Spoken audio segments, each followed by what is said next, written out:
We are continuing with our Pastors Behaving Badly series, where a pastor's lawyer is engaging in some victim blaming. Teo has the story. Teo? Oh, yeah. As soon as I got invited here, I knew that there was going to be at least one story about a pastor abusing children, because we have talked about this over and over again. If you don't believe me, go and check the Non-Prophets of May 31st, 2023. There we talk about the Catholic Church realizing that priests had abused many more children than they could have imagined in Illinois. Or go and do the same with the 1st of January of the same year, where we talk about almost 200 sexual predators in Kansas only from the Catholic Church. And I have talked about many of these cases on my own in other shows. For example, Nason Joaquin Garcia, the leader of the Iglesia La Luz del Mundo, the guy Marcial Maciel from Legionarios de Cristo in Mexico. He abused almost 200 children. Fernando Caradima in Chile, who abused hundreds of children, and the Pope, when went to defend this guy, he accused the victims of slandering because they dared to talk about what happened to them. And in Argentina, there was a whole school of deaf children who were raped by priests from the Catholic Church, and the Vatican did nothing. And why does this happen? Well, because churches sadly teach people to obey without questioning anything. They give those guys a lot of power. They put them in positions where they become untouchable. And that's how we have this story from NBC News, written by Mike Heisenberg and Antonia Hilton, published in July 9, 2024, about this guy, what's his name? I totally forgot it. Robert Morris, Yes. whose lawyer accused a 12-year-old child of seducing the pastor so he could rape her. That's absolutely disgusting. I often ask myself, how can a child seduce a grown-ass man? Full stop. That's my question. Aaron, can you answer that question for me?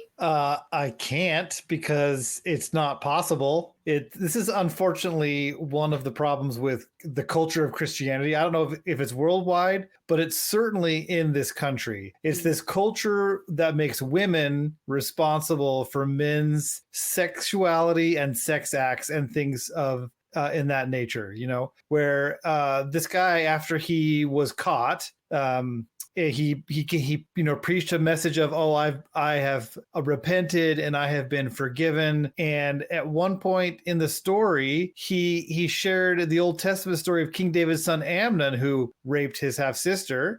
And instead of presenting it as a cautionary tale against men, like this is a bad thing to do, he instead use it as a warning against women that allow men to sleep with them before they are married. Vile and awful and disgusting. And it teaches men that they're not responsible. They're just sexual beasts, sexual creatures. Whatever they do and whatever they want, it's okay, and it's up to the other person to stop them. And it's just disgusting, and it needs to stop. I never quite can wrap my head around any time that a person is being blamed to the point where they're a child, and the person who happened to be the adult in the situation is saying that the child is responsible for the adult's action. And that's like something that does not happen anywhere. And to me, it's just a way to move the goalposts so that the person who actually was the victimizer does not have to be responsible for their action. Kara, I am curious to hear what you think. How do we interpret the allegations against Robert Morris, and what does this case reveal about the responsibilities of religious leaders towards their congregants, especially minors? Well, yes, I think this case in particular reveals that pastors and church leadership have not fulfilled any kind of moral or ethical or even legal responsibility towards minors in their churches that are being abused. And the language that we're hearing, even after this pastor is confessing to having done this, or is explaining or trying to excuse himself by saying, oh, yes, I reported this years ago by telling the church leadership that I had engaged in a moral failure, or in another place he says inappropriate sexual behavior. these are euphemisms. These are not confessions of wrongdoing. At no point does he use words like abuse or child molestation or anything that would make him responsible for the actions. In fact, this type of language, I think we see happen a lot of times in churches, and it very clearly sets up the situation to where now we can say, oh, this was a mutual sin, or oh, this was something that the pastor was led into by a sinful, usually woman, not always, or child. And you can see it written all over the way it's described. And these moral failures or inappropriate sexual behaviors are not regarded as disqualifying for someone to be a pastor again. The church leadership in this case mentioned that, oh yes, he had confessed that he had this moral failure in the past, but he had repented, and so we reinstalled him in a church. And he now has access again to families, children, women, men, girls, boys, non-binary folks, anybody in this church, he now has access to. And the language that's being used here is being very deliberately deployed to make it someone else's fault other than his. And something that bugs me a lot about some churches, I don't know if it's the case in his, but I know in some evangelical churches, my experience has been that sometimes people are even encouraged when they're giving their testimonies where they talk about, oh, listen to how awful I was before because of whatever reason, but after I found God or I was redeemed by Jesus, now I am not engaging in these behaviors anymore. And it almost seems like the more atrocious their previous behavior was and the more graphic and detailed their testimonials are, the more praise and adoration they're going to receive.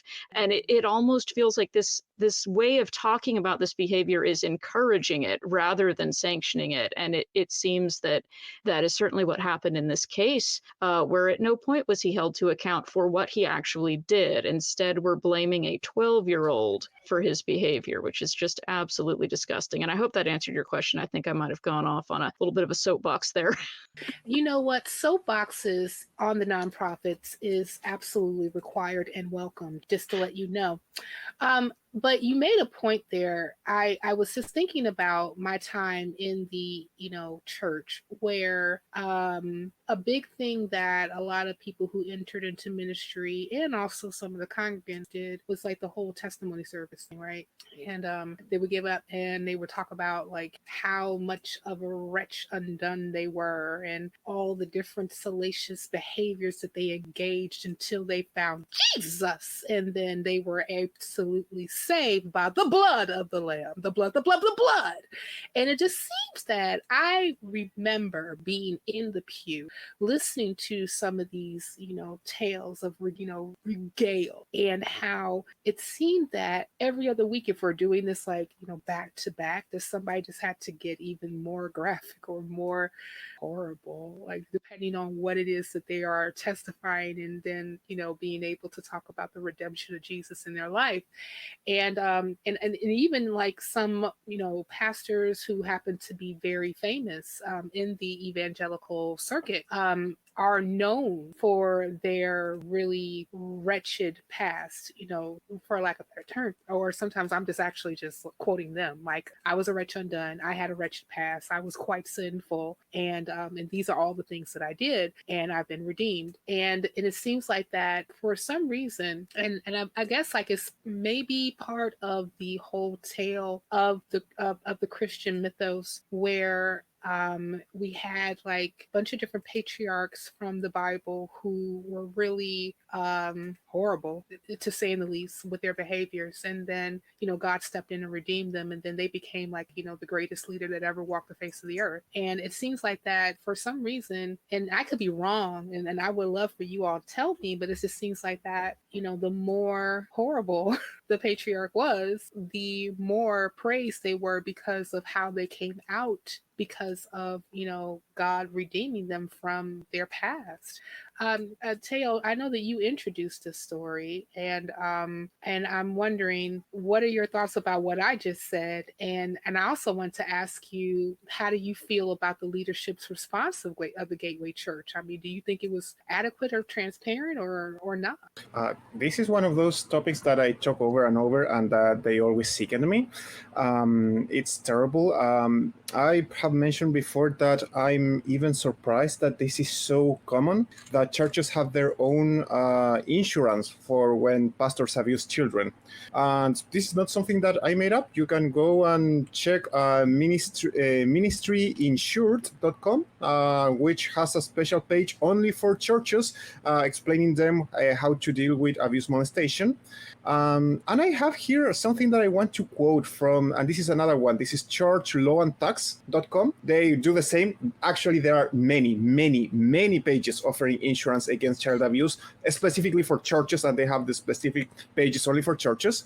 And this one says, these days, churches would do well to pay particular attention to sexual abuse liability coverage, as child abuse cases involving churches and ministries are on the rise, especially as states look for ways to extend the time victims have to seek justice. Almost as if this was a bad thing. And yeah, sadly, this is so normal, so common, that churches have their own insurance for this, and we are supposed to see this as something normal, regular, and that we should kind of accept. No, it makes me sick. It makes me extremely sick. It's extremely disgusting, as Aaron said. And yeah, blaming a child and saying, because first of all, the situation is this guy was received at the house of this family. The parents, obviously very religious people, were extremely happy to have the father there, or pastor, or whatever. And he started calling the child to his room, and of course the parents said that this child had to obey. So imagine being such a disgusting piece of shit that you're in a room alone, you call this child, tell this child, come here, start touching this child, and you tell the child, don't tell anyone to your parents, this is between you and me. And then, no, of course she seduced me under her parents' roof, it was her responsibility. It's one of those things that makes me extremely angry, and I find extremely disgusting. So yeah, of course, all the actions that they have taken, just like the ones that I mentioned at the beginning when I introduced the topic, I think they have always been wrong, and it's extremely disgusting how churches protect pedophiles. It makes me sick. It is absolutely insane that we are unable to hold spiritual leaders accountable for their actions, especially when they take certain assaults against children. It's almost like, not almost, it is enabling these church leaders to be able to basically wrought violence against children, because when you're assaulting them, even if it's sexually, it's still violence, to the point where these kids are going to actually feel and be traumatized for the rest of their lives. I mean, the young lady now who regaled or talked about her abuse when it came to Robert Morris, I believe her name is Cindy Clemshire. She talked about her journey and talked about all the different things that he did to her, and how it's something that still affects her to this very day. And she is an adult. And it's absolutely insane to me, and it's completely unfathomable to me. And I know that I'm going to keep saying this because, like, it makes me upset as a parent, as a person who is in the social sector, that, you know, when I see abuse, I am obligated to report it, whether it's elder abuse, adult abuse, or child abuse. I have to report it. And I don't understand how myself being, you know, a social worker or any other person who happens to be in that particular industry are held to that high standard, but church leaders are not. I don't get it. And I don't really understand what is going to be the thing that's going to change this around, especially even when you have a lawyer saying that, well, you know, this 12-year-old girl seduced this, I believe he was 21 years old at the time, man. And we already know that children cannot consent to sex. They cannot consent to sex. They don't have the mental capacity. They have an undeveloped prefrontal cortex to make higher functioning decisions. So they can't consent. And the only thing that you can do is groom them and coerce them to do your bidding. Aaron, what are your thoughts when you think about Cindy specifically and her seeking justice, but she's still struggling as a victim of abuse within this religious institution that's still trying to push the blame on her for the actions of a grown person? I can't even imagine how difficult it must be for her. From the stories I've heard from other people, it's like being re-abused over and over again. When people won't take responsibility, when people that are responsible don't get protected and aren't forced to take account for it. It's like you relive it over and over and over again. And so my heart goes out to her, and the courage that she has to stand up and try and get justice and have her name out there. I don't know anything about her personal life, if she's still involved in this church or any other church or not. I would be personally, I wouldn't be. I'd be surprised if she was. But it's awful. Yeah. It is awful. And I'm wondering, Kara, what do you think is the right thing that, the church could do, like the church leaders specifically, and the ones who happen to be looking onto this particular case and even seeing like this young lady struggle still to this day? Like, what are the actions that they should take instead of just, co-signing with the lawyer saying that, no, she's not the victim, she is the perpetrator? Oh, absolutely. I think it's actually very simple. They need to stop coming up with these excuses and lies and counter allegations against a 12-year-old child who was molested, and instead take her seriously. Her case that she originally brought was asking for money to be compensated for trauma and counseling services that she has had to receive over the past several decades as a result of this incident. They need to pay for that.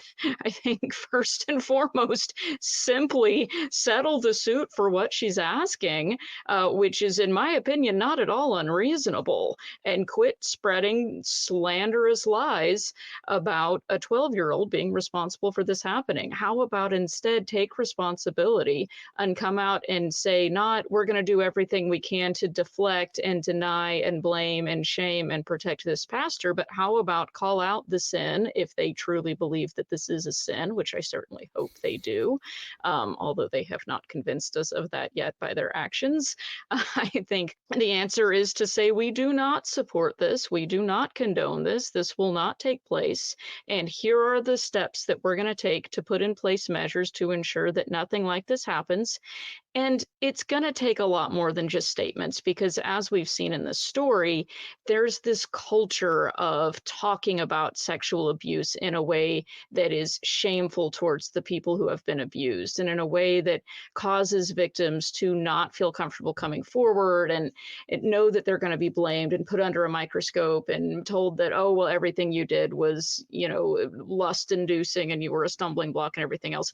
They need to take serious steps to get rid of that attitude altogether in their congregation, in their communities. This needs to come to a stop, and it needs to be taken very, very seriously.